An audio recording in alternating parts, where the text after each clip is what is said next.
It's a Tuesday morning, and this normally busy stretch of Sahara Avenue is partially shut down to make way for Las Vegas Fire and Rescue to respond to this. Somehow, the driver of this car took a turn and ended up upside down. Thousands of calls a year, there's car accidents.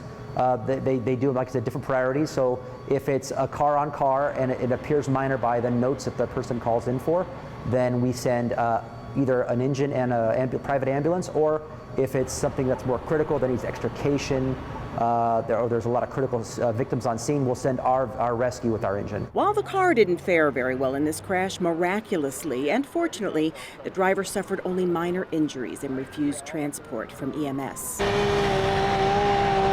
Most of us know Las Vegas firefighters are highly trained in fighting fires, often in extreme conditions of high winds and high temperatures. But what many do not realize is the majority of the time when the department is called to an emergency, it has nothing to do with fire. So it's about 90% of our call volume is actually EMS and medical calls. In our city, you have vacationers vacating their normally tame behavior. You have extreme heat, which of course calls for swimming pools around every corner, a large demographic of older retired folks, and a lot of distracted or impaired drivers. Add it all together, and it is no wonder fire training and medical training go hand in hand here.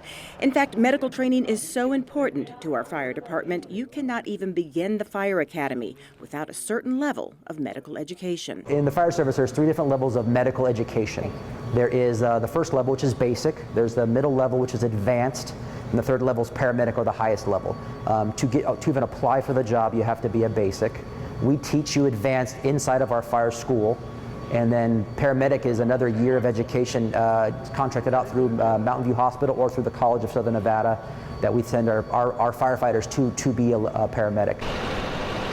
So everybody on the street for Las Vegas Fire and Rescue is at least a level 2 medical trained, and then the highest level is level 3. So at least one person per vehicle, one person per fire engine and one person per rescue is a paramedic. And along with all the medical calls our EMS staff answers, when a fire call does come in, they respond to those as well. They call it a task force of a variety of units. There's fire engines, which have the pump and the hose. There's fire trucks, which have the big ladder and the basket on top. And then obviously there's their command vehicles, the battalion chiefs. And then we also send the rescues to fires as well to removal of fire victims, to take them to the hospital, or if a firefighter gets hurt on the fire, we can take them to the hospital in the ambulance as well. Joseph DiGaetano has been with Las Vegas Fire and Rescue for 25 years and considers it an honor to serve the city. He admits there are challenges. These men and women see things most of us can't imagine. Lives lost in car accidents, fires, and swimming pools. But they're taught to put those emotions aside at those critical moments and put their excellent training into action. But he also says the rewards of the job are countless. You pull a victim out of a fire. We've had people who were in cardiac arrest that it happens hundreds of times a year where they're in cardiac arrest.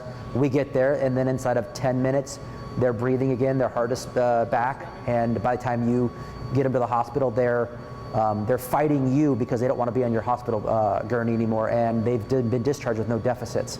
And then you get to meet them a month later. I mean, that's about as rewarding as it gets. National EMS Week 2022 is celebrated May 15th through the 21st. It's a time to thank our first responders and those who dedicate their careers and lives to saving others. If you're looking for a career that gives back while giving you self-satisfaction, take it from this 25-year EMS veteran. It's an honor to serve the citizens of Las Vegas. Anybody who wants this job, I would say please apply. We need you.